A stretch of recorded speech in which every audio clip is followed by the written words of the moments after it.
Startup को लेकर मेरा अपना मानना है कि बिहार के हर घर में एक स्टार्टअप होना चाहिए, और स्टार्टअप नहीं है उसके पीछे सिर्फ एक ही वजह है, पूंजी की अनुपलब्धता।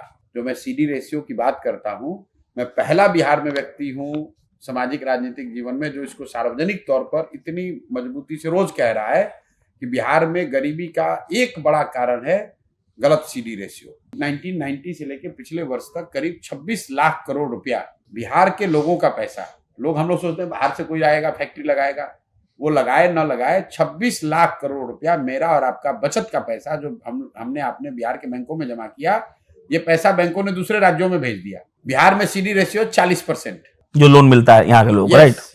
पूरे देश के लोग अगर बैंक में 100 रुपया रखते हैं तो 70 रुपया on an average bank loan के तौर पर वापस देता है समाज को, जिससे आप अपना घर बनाते हैं, जिससे आप धंधा पानी करते हैं, जिससे आप गाड़ी खरीदते हैं, जिससे आप अपने बच्चे को पढ़ाते हैं, खेती में इन्वेस्टमेंट करते हैं। लेकिन बिहार में ये औसत है 40%।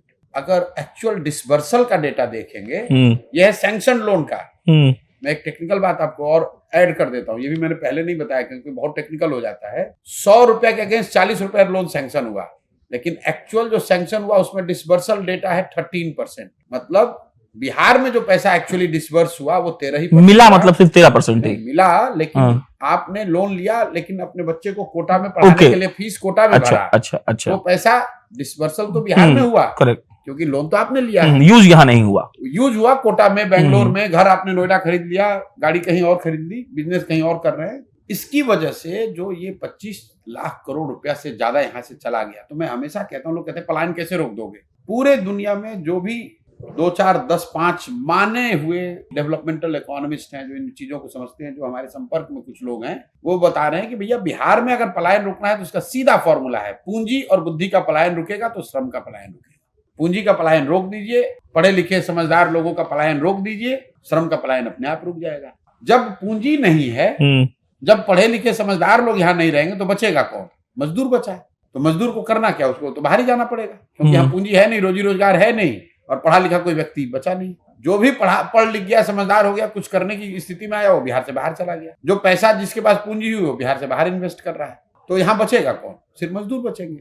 तो ये जो बात मैं बता रहा हूँ, स्टार्टअप पॉलिसी यहाँ पर ये होनी चाहिए कि लोगों को आसानी से ऋण उपलब्ध हो। तो जन स्वराज के जो 5 प्रॉमिस हैं उसमें एक बड़ा प्रॉमिस क्या है? 4% सालाना ब्याज पर लोगों को लोन मिले। क्योंकि बिहार में जो हम लोग की बेसिक फिलॉसफी है कि 15 साल से कम उम्र के बच्चे को पढ़ाई विश्व स्तरीय हो। जब तक सरकारी स्कूल न सुधरे, सरकार ये व्यवस्था करे, कम से कम 5 साल ये अवसर दिया जाए कि आप अपने बच्चे को प्राइवेट स्कूल में भेजिए, फीस सरकार से भरा जाएगा, जब तक सरकारी स्कूल न सुधरे। 15 से 50 वाले जो लोग हैं, जब जिनको स्कूल में आप पढ़ा नहीं सकते हैं, वो तो युवा हो गए, पढ़ के निकल गए, अब उनको सुधारा नहीं जा सकता है, उनको पूंजी उपलब्ध कराया जाए ताकि वो कुछ न कुछ रोजी रोजगार कर सके। 60 से ऊपर के लोगों को, जिनको 400 रुपया सरकार भीख दे रही है, उनको कम से कम 2000 रुपया दिया जाए ताकि वो कुछ अपना जिंदगी डिग्निफाइड तरीके से जी सके। ये 5 जो हमारे प्रॉमिस हैं जन स्वराज के, उसमें ये महत्वपूर्ण इसी फंडामेंटल चीज पे आधारित है कि जिनको पढ़ाना है 15 से कम की उम्र को, उनको इतना अच्छा पढ़ाओ कि वो समाज पर बोझ न बने। जो पढ़ नहीं सकते हैं, पढ़कर निकल गए, उनको हाथ में पूंजी दो ताकि वो कुछ स्वरोजगार कर सके। और जो न पढ़ सकते हैं न रोजगार कर सकते हैं, उनको आर्थिक मदद दो ताकि वो अच्छी जिंदगी जी सके।